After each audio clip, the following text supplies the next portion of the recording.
We go.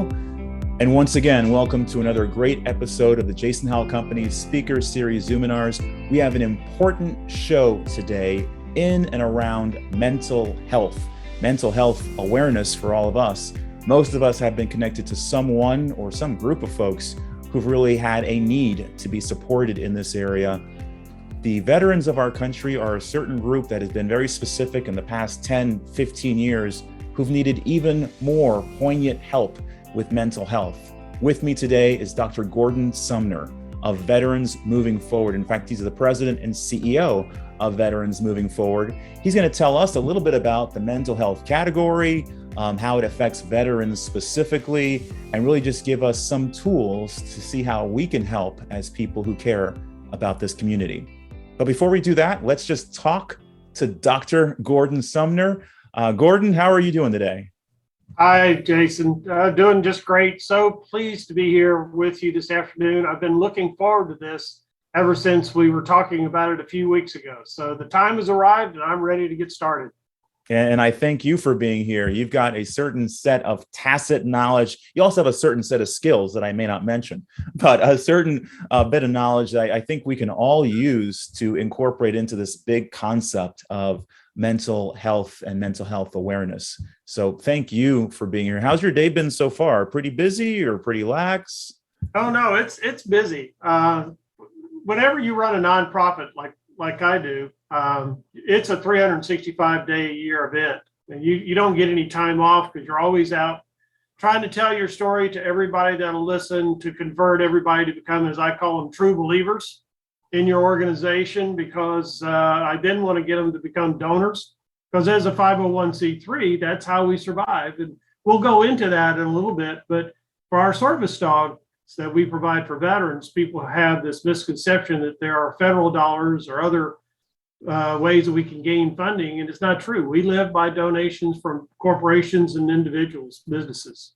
Yeah, people hear veterans and they automatically think that they're being supported, by our federal government, and to some degree, hopefully they are. TRICARE, healthcare, but not in every single way. And that's where we, as a community of citizens and residents of the country, can certainly band around the folks who've done a lot of the work. That different 1%, right? That's done all of the fighting and the basically taking care of this country. Well, I think everyone is in that's going to be in. So why don't I go ahead, share my screen, and we'll get started.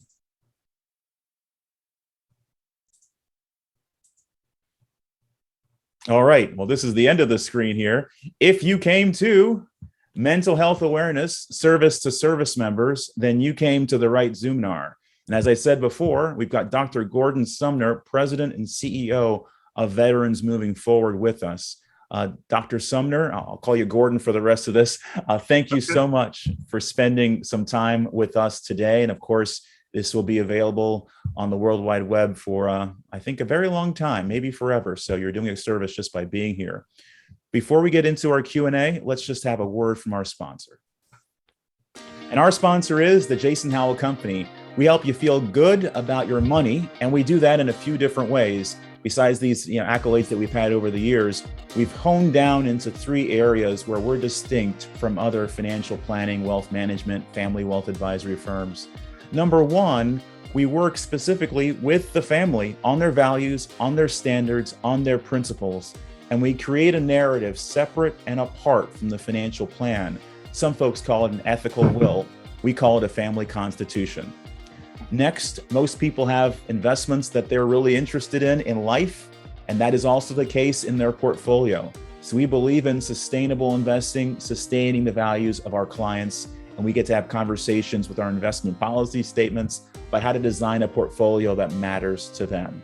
And finally, and perhaps poignantly for this conversation, we believe in proactive philanthropy, and many of our clients do as well. They're lucky to have a little extra, or maybe they've worked hard to have a little extra, and they are givers and they want to do something for other organizations, specifically other people. So we create a proactive plan so they can do their giving while they're living and still have the retirement and all the other things they want for their family on an ongoing basis.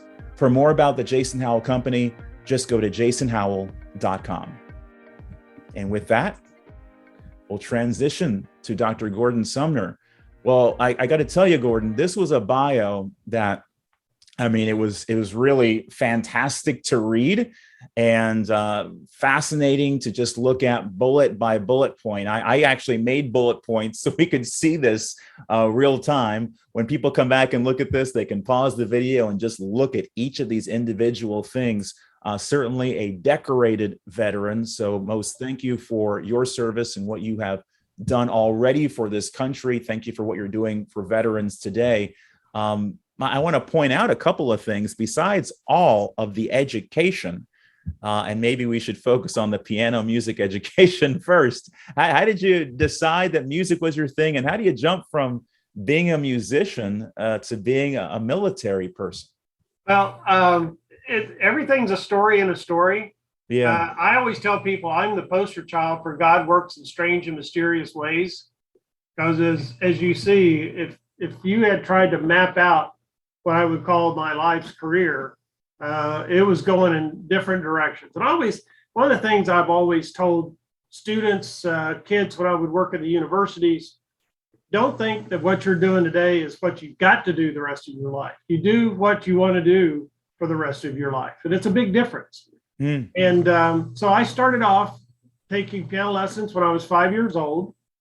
My adopted grandmother had a Steinway piano in her house, and I used to plink on it. She convinced my parents to go buy a old rickety piano, and I started piano lessons and just kind of grew from there. That by the time I got through what I call the boring part of piano lessons, the learning the scales and all that, I was a little bit older kid, and I could play baseball and do those things and still have time to practice. And I thought, well, I'm pretty good at this. Classically trained, but I didn't want to be the next Van Cliburn. But I enjoy the accompanying side of music. In fact, my doctorate is in music accompaniment, with the byline of my dissertation is just because one can play the piano does not an accompanist make.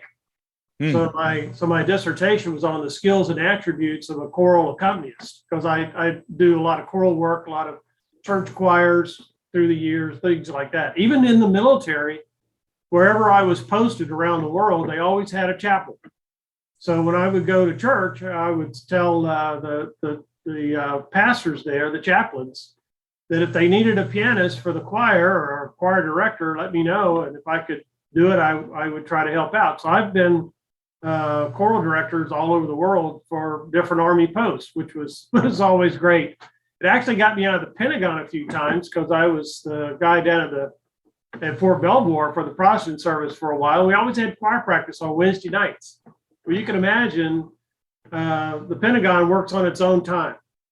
But I always had this agreement with the Chief of Staff of the Army and the operations, the desk ops of the Army at the time, General Shinseki, that they could have all the meetings they wanted to, but I had to leave in time for choir practice Wednesday night, because the chief of chaplains attended my service, and I didn't want him to come into the chief's office on Monday morning wanting to know where the music was. Yeah, being disappointed. And so you took music to the military, traveled around the world, and then found a niche even within that.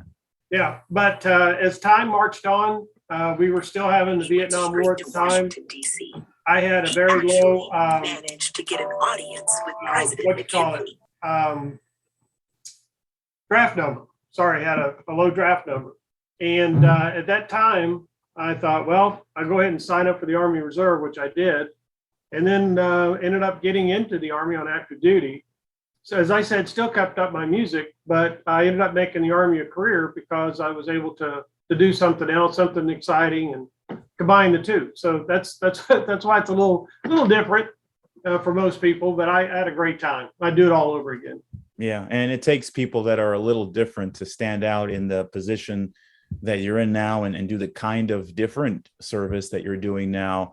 You've certainly been recognized for it. And I have to highlight, for the benefit of people watching perhaps all around the world, the Most Excellent Order of the British Empire, awarded by the Honorable Queen Elizabeth II. Tell us about that.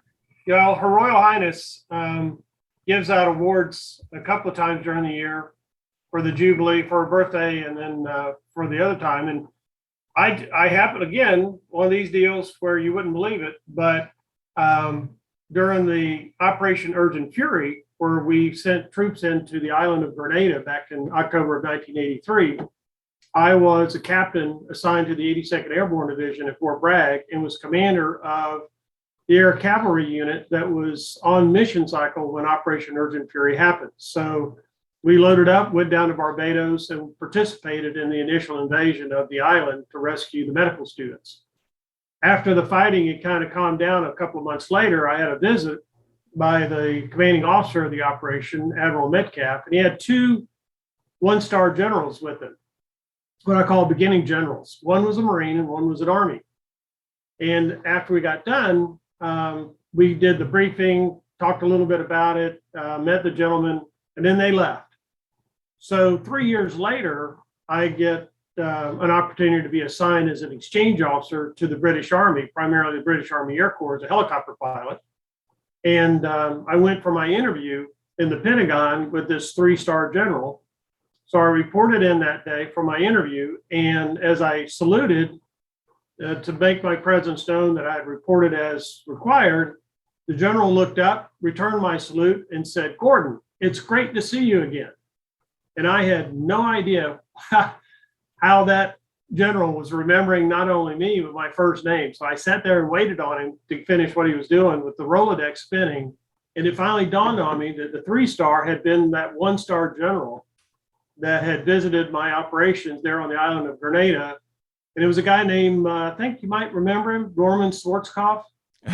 Yeah, the first Gulf War, right? 1989. So this was before he got his fourth star and then made history later on. But he was my Army boss when, and he looked at me, we talked for a few minutes, and he said, "If you want this assignment with the Brits, it's yours." Amazing. So that's how I became an exchange officer. And what happened really quickly is I got promoted right after I got there. So I'm kind of mismatched with what the Army assignment was in my promotion rank. So I went to the regimental commander, David Cranston, now General Sir David Cranston. And I said, "Hey, look, the British Army doesn't have a regimental operations officer. We do. How about if you let me do that instead of just being a platoon leader? And it'll match my rank requirements for the military back home. And I'll help run your operations, your war plans, all that kind of stuff." Because we were now stationed in Germany on the east-west German border.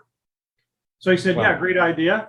So I became the first regimental operations officer for the British Army Air Corps worldwide. Now they have them in every regiment.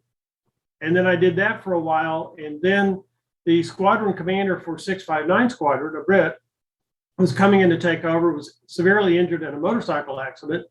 And unbeknownst to me, then Colonel Cranston called General Sir Martin Farndale, the four-star in charge of the British forces in Germany, and said, "That's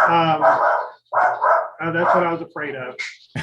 One of your pups, right? That's one of my dogs. The doorbell rang. So that's all right. I mean, dogs is a big part of this. Well, let me do this. I want to just touch on the fact that you've also been a presidential appointee.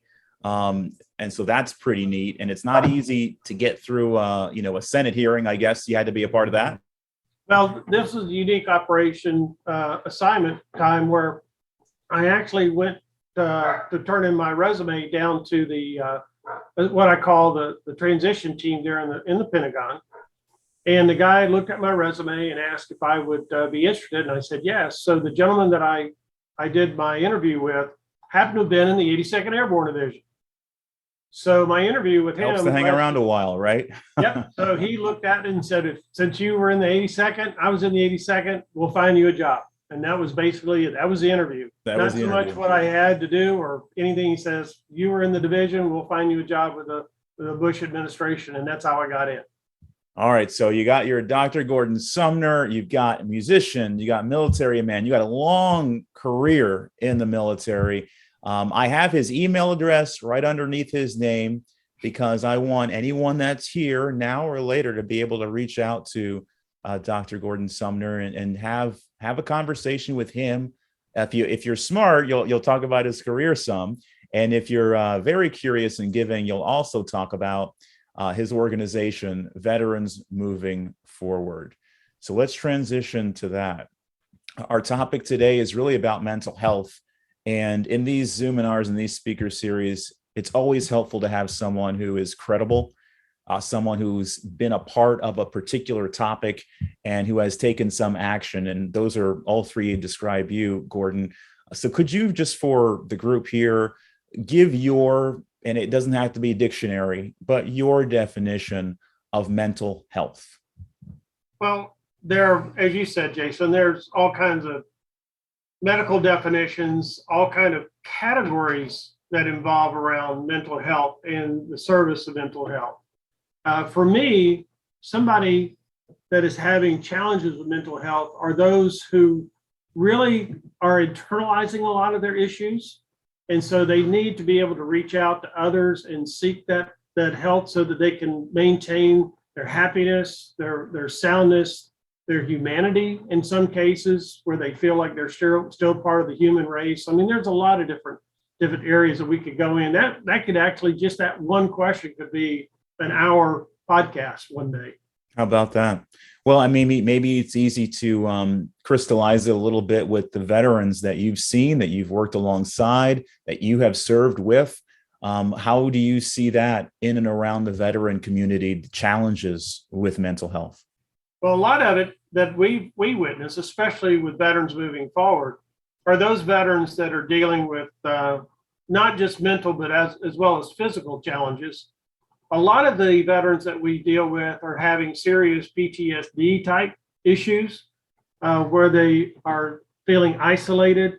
They don't feel that they are able to communicate and socialize with their neighbors, with their family, with friends, old friends. A lot of them get into a state of isolationism. We find veterans that are applying for some of our service dogs that actually will stay inside their house. They'll live in their basements. They don't want to communicate. They live in their own dark world.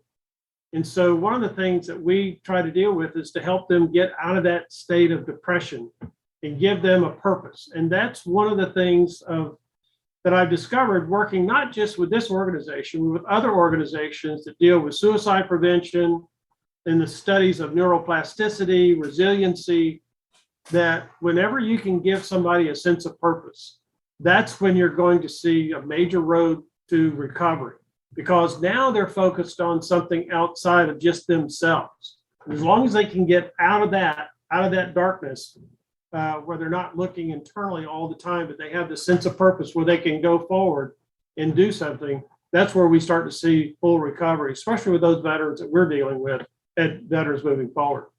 So, Gordon, how do they get to this place of lack of purpose when, as opposed to most of the public, they really seem to get the tools and the opportunity to express mission-oriented purpose while they're attached to a service? When they leave, is it the distinction of what typical public life versus military life? Does that cause this sort of feeling of lack of purpose?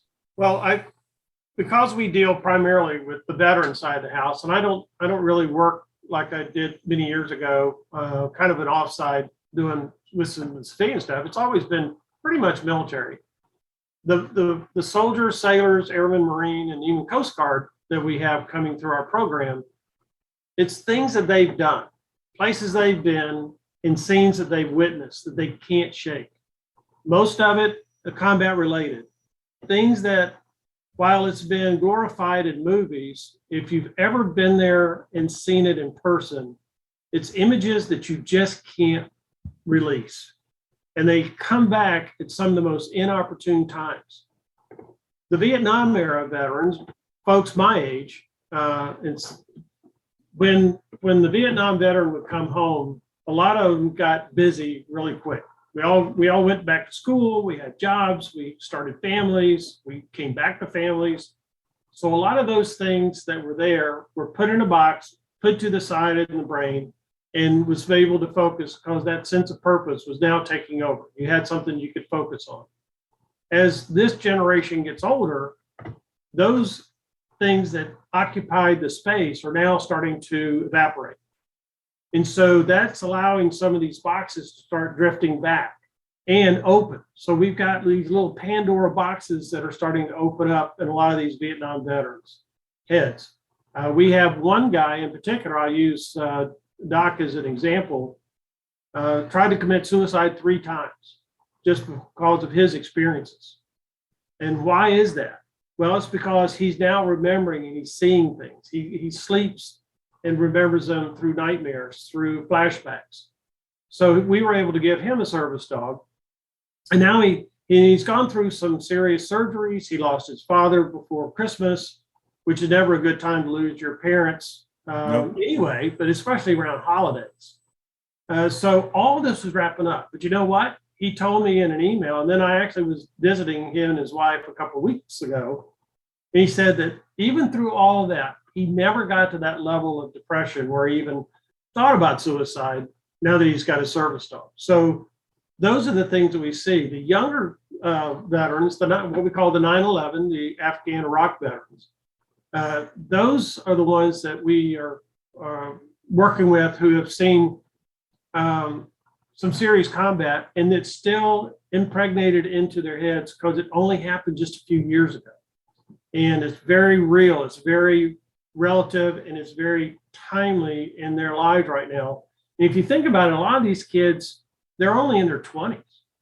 A lot of our generations in combat, we were in our 20s, late teens. So if you think about it, seeing those kind of thoughts, it's not something that you can just throw away. It's not something you just forget about. It's there, it'll be there. So what we have to do is work around it and try to help them deal with it and try to help them to be able to move forward. And how we do that is through our particular programs with our service dogs. And I should mention that as a sort of a layup for the audience, Veterans Moving Forward, that's the organization that you lead, along with other folks that are a part of a great team. You provide service dogs to veterans. Tell us about what the service that you provide our service members, how it's distinct from the many other organizations that are created to serve service members. Well, a lot of the organizations focus on something that is tangible. So a veteran needs funding because they're out of work right now, and so they need money, they need food, they need housing. They may have a job, but it's not paying a whole lot, but they have to have a car to get back and forth to work. Well, the car that they've got breaks down, so they can reach into veteran organizations and get funds for that. And there's some great organizations out there that do that: Army Emergency Relief, Navy Marine Corps Relief Society, veterans, and a lot of the veteran service organizations like American Legion, Veterans of Foreign Wars, Military Order of the Purple Heart. They're all out there doing great things in their own little areas of focus. So what we try to do is I try to hook up with them and let them know that we're just another, as I call it, and it's not my phrase, I've heard it for years, we're just another tool in the toolbox. So that as people are looking, well, what can we do to help Jason with his particular need or needs? What's in that toolbox that we can hand him to help him out? And I just want to make sure that all the other veteran service organizations, all the nonprofits that are out there, that we can team together, because united, we can do a whole lot more than we can just on an individual basis. Yeah, I can obviously agree with that. There was an organization that I was a part of for a short time that provided military housing because of the homelessness issue, particularly with veterans, right? And there are a few of those, which is helpful. Tell us, if you can sort of articulate it, how is it different that service dogs are able to do what maybe is harder for humans to do when it comes to managing the mental health stressors that our veterans live with? That's a good question. In fact, I don't think I've ever had anybody ask me that particular type of question in that manner. So what is it what is it that the service dog provides the veteran? First off, it's unconditional love. Everybody that has ever grown up with a dog in their life knows that dog is solely focused on the love of that individual. That's what they want to do. They want to provide that love, that support, that companionship. So it just makes natural sense that a veteran who's in need should have that kind of companionship through a canine. And our dogs are specifically trained to meet the very specific needs of that individual. And that's what makes them a service dog. If you look up the American Disabilities Act, if you look in the ADA, it'll talk about what the requirements are to be a service dog. And that's the guidelines that we go of. Unfortunately, there are no national standards and there's no national certification. And I'll tell the listeners, if you go on the website and you go to some organizations that are out there to quote unquote register your dog as a service dog, or have them, as you tell them, well, I've got Fido and Fido can do things, and so therefore I think Fido's a service dog, and you pay them money and they will send you a certificate saying your dog's a service dog, and that should be able to take that dog anywhere that you want to go, into restaurants or on airplanes. It's not true, and that doesn't work that way. So just please don't do that. In order to be a service dog, we have to take our dogs, find out what the need or needs are of that individual, such as a physical challenge, a mental challenge, such as having nightmares, being anxious in groups, not wanting to deal with society, not being able to go outside, not being able to walk down the street and feel comfortable, not being able to go into a group. Jason and I belong to a business group, and it gets very tight in there depending upon the size of the room we're in and how many people are in there. So if this individual, this veteran, can't cope with that kind of environment, we teach the dog what that triggering mechanism is to enable that veteran to be in that environment. And if something starts to overtake the veteran, how to get that veteran out of it so they can come back down and return.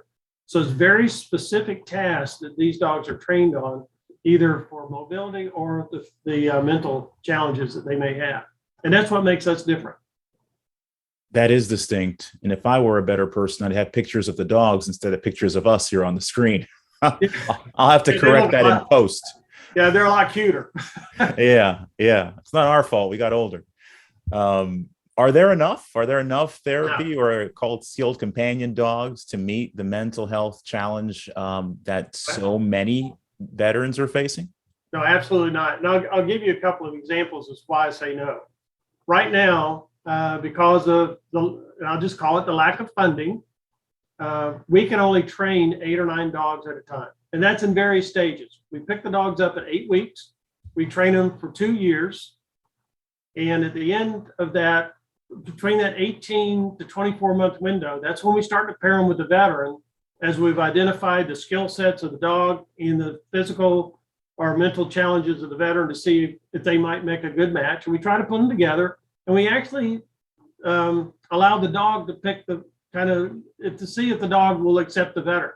Because we have had, not a lot, but 1 or 2 over the years, where the dog just looks at Jason and goes, nope, don't want to be around him. That happens with every dog. Or Or worse yet, they jump on me and I have to pretend like it's okay. Yeah. So for whatever reason that may happen. So then we don't force the issue, because that is not going to work. So then we're back to the drawing board to see what veteran or what dog may work with that veteran. But 90% of the time plus it works out well. So as we train these dogs for that 2 years, you can imagine the time wait, trying to get the veteran on board, all the stuff that they have to do, the paperwork they have to provide us. They go through a medical review board. So we have experts that are board certified psychiatrists, psychologists. I've got a PhD in human behavior. I have veterans. Right now, I've actually got a doctor, nurse, and an EMT on the board. So these are professionals in the medical field that can look at these records and see better definition of what the veteran is dealing with, what medications they're on, what kind of psychiatric help they're getting, and then what kind of dog skill sets would we need to help this individual. So it's a very regimented process that these folks go through. But even with the dogs that we have right now, and you're thinking, well, you got 8 or 9 dogs training, that's a lot each year. Well, no, that means I've got Clay at 7 months, and I've got Ashley that'll be placed in the end of October, or August rather, and Hazel the end of the year. So I've got this gap of a training cycle, dogs flowing in, dogs flowing out. So we're really talking right now because of I can't do any more because I don't have any more money to get more dogs or hire more staff or have a training facility that I can house them in. So that means I'm only putting out 2 or 3 veterans a year. Wow. So what does that mean? Two or three a year. And I've got 34 veterans on my wait list right now, just for my organization. And I don't know how many are on wait list for the other similar organizations that are providing service dogs. I do know the VA right now, just for PTSD, just for mental health issues, have on file almost 400,000 veterans. So if you think about it, I tell people we're not even the tip of the iceberg because of the need that's out there and what we just can't do. My goal, if I were king for a day and I had unlimited resources, I would first grow our training center so I could place more dogs here. And then I would expand, as I call it, expanding our paw print. And I would duplicate what we're doing and putting more training centers across the country. So as a minimum, a bare minimum, we're placing a dog a day. But it's going to take a lot of money. It's going to take a lot of true believers that can help us see that into reality. And now we're placing hundreds of dogs with veterans instead of 2 or 3 dogs. Yeah, a dog a day is still 365 dogs a year. And when you have a need at about 400,000, well, now you're just tipping the iceberg. You're finally tipping the iceberg, but you're not like at the bottom of it at all. Yeah, and I'll be honest with you, I'm not convinced that all 400,000 that the VA have, and honestly, not all 34 that we've got on the wait list actually need a service dog. I would argue that they need a companion dog. Okay. So we could train that, and we kind of looked at it. The other program that we have is called a facility dog. And a facility dog is a dog that's trained up to basically be a service dog. They've got the same smarts. What they do, though, is they're very gregarious dogs. These are dogs that they just love everybody. And while we try to make sure the dog that we train for the veteran focuses solely on the veteran, that's where their view is. That's why we don't want people trying to pet service dogs when they see them, because their attention is on that individual. But these dogs, if you had a service dog and I come up, the dog's going to have a tendency to also want to say hi to me too. So what we do is we take that dog with all the skill sets and the smarts that it's got, and we try to find a veteran that's in or around a facility that does mental treatments, like a VA clinic, a mental health clinic, any kind of outreach programs, things like that. And we place the dogs there. We've got one, for example, we just did in December that's down in Virginia Beach with the veteran and the wife. And that dog supports not only the veteran, but also is in 3 different mental health clinics in the Virginia Beach, Williamsburg, Norfolk, Virginia area. So Gil's actually seeing hundreds of veterans and first responders all the time. So you can imagine the comfort and support that the dog is giving, not just the family, but also to all these other individuals. So we're trying to expand that program as well. That's helpful, really multiplying the value and what the output of each particular animal. That's very helpful. And you mentioned medical centers, facilities, mental health facilities.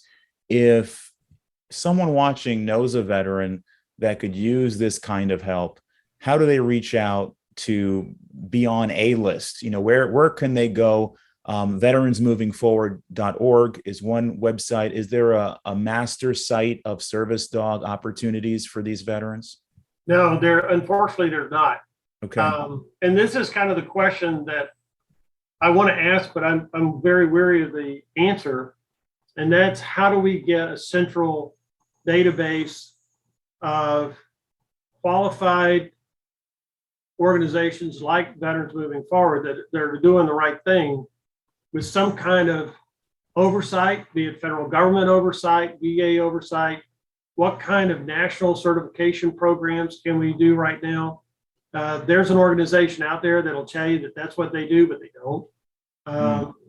So it's kind of one of those, be careful what you ask for, because Sure. I think having some kind of establishment and standards of training and what really defines a service dog that people would know, kind of like getting the old housekeeping seal of approval that we used to do, and the underwriters thing. If you ever bought an electric tool and you saw the underwriters lab thing on there, where you knew that it went through a standard certification program. Sure. But it just also at the same time, I don't know that I want the government trying to tell us how to train service dogs.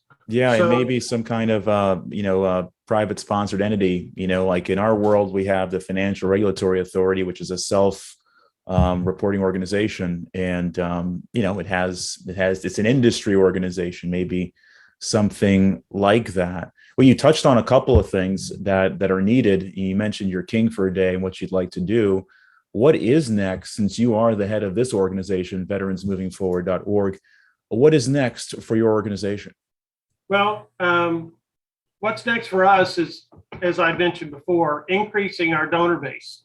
Okay. Trying to find more people nationwide that, as I call them, become true believers. Those who say that they support veterans, say that they love our country, say that they want to help the veteran and their families.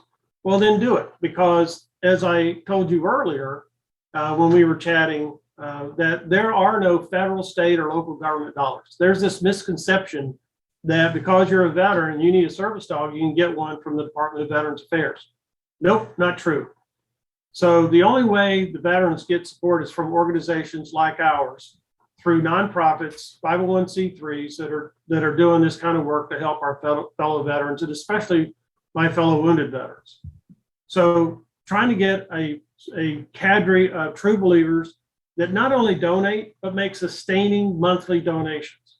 Right now, our organization alone is a $30,000 plus a month operating nonprofit. I would love to have, as a minimum, $30,000 of monthly donor support coming in every month, so that my great COO and team can go to sleep at night knowing that we've got the funding that we can now build on and not have to play the post office box game every day to see what's come in. So that's the first thing, is build up that case. The second thing that's next is, as I alluded to, the training center that we're in right now doesn't meet our requirements. We can only train Monday through Friday from 7:30 in the morning until 5 in the afternoon.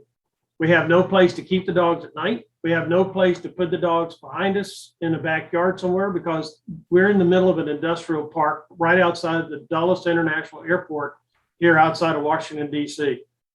I don't know why we're there, but we're there. I have a parking lot in the back of the building. I have no grass. I can't even open a back door, even if I had a back door, to let the dogs run and just be a dog for a little while. There's no yard for them to play in or do their business. So we need a new training center.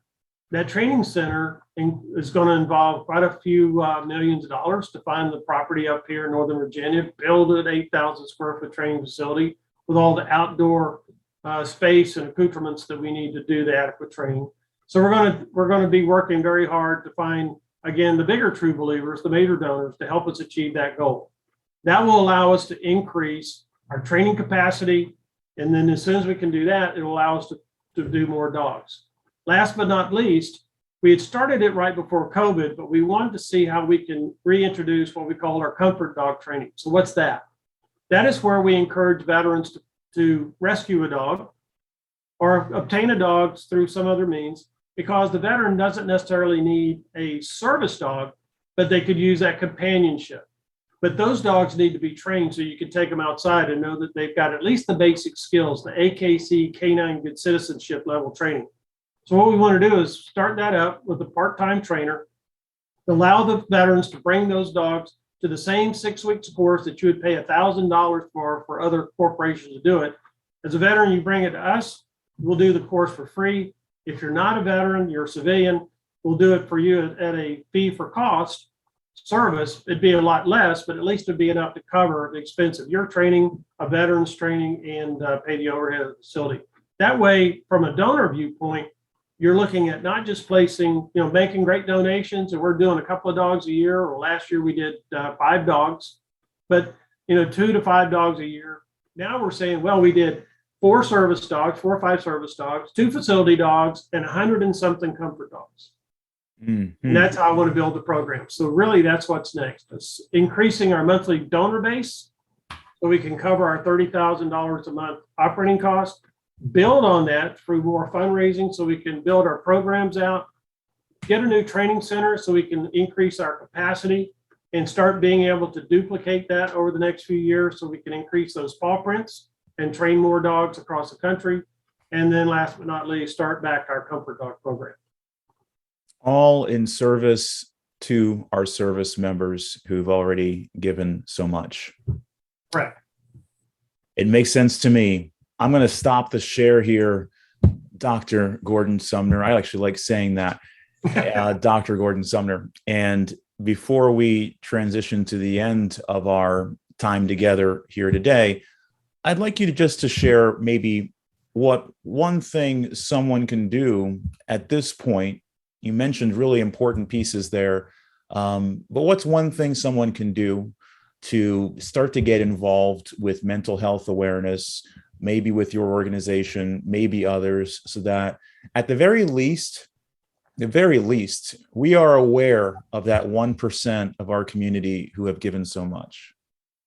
Well, we always work by volunteers. I mean, that's how we exist here at our training center. I'll give you an idea. There are only 4 of us on the paid staff. Myself, our great COO, Lori Sittner, our super director of programs and head trainer, Katie Paulson, and our newest trainer, Linnea Morris.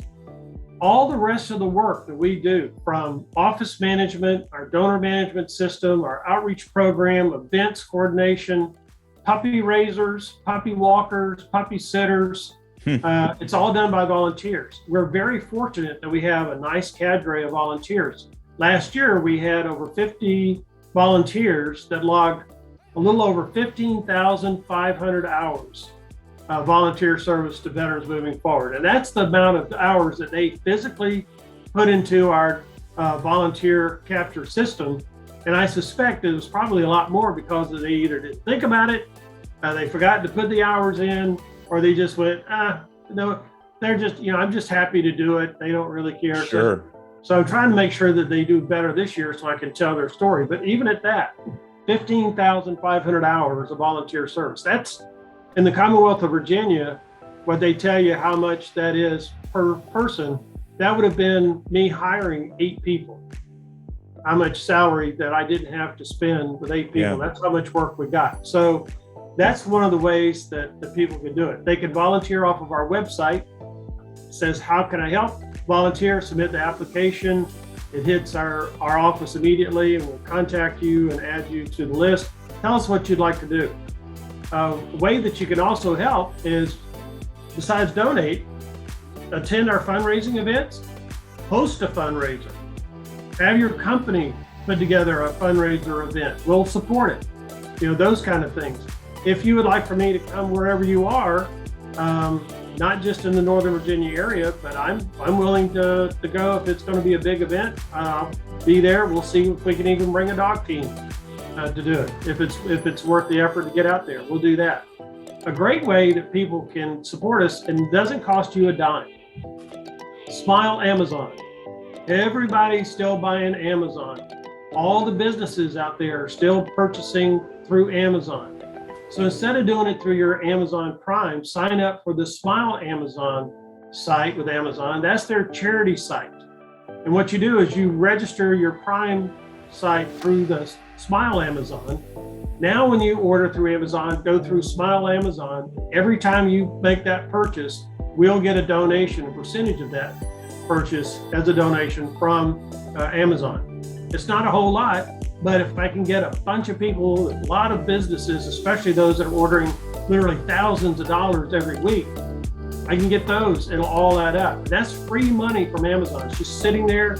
And as I tell people, I'd just as soon spend Jeff Bezos' money for our service dog program than to send him back up into space again. I think there'll be a lot of people who'd agree with that. They have no problem doing that at all. So a few easy ways to do that. No cost to you at all. If you're already spending money on Amazon.com, who isn't? Then certainly look at Veterans Moving Forward as your charity of choice on the Smile side of the website. Volunteering, also something that people can do. and of course, donating, being a part of the true believers, whether it's time, talent, or treasure. Dr. Gordon Sumner and so many other titles, honorable. I guess we can't call you sir because you're not a British citizen, but you're almost knighted practically by the Queen.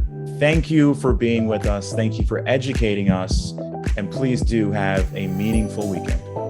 Thank you so much, Jason. I was absolutely thrilled to be invited, and I'm still thrilled to be here with you and to call you my friend as well. Excellent. Take care. Bye-bye.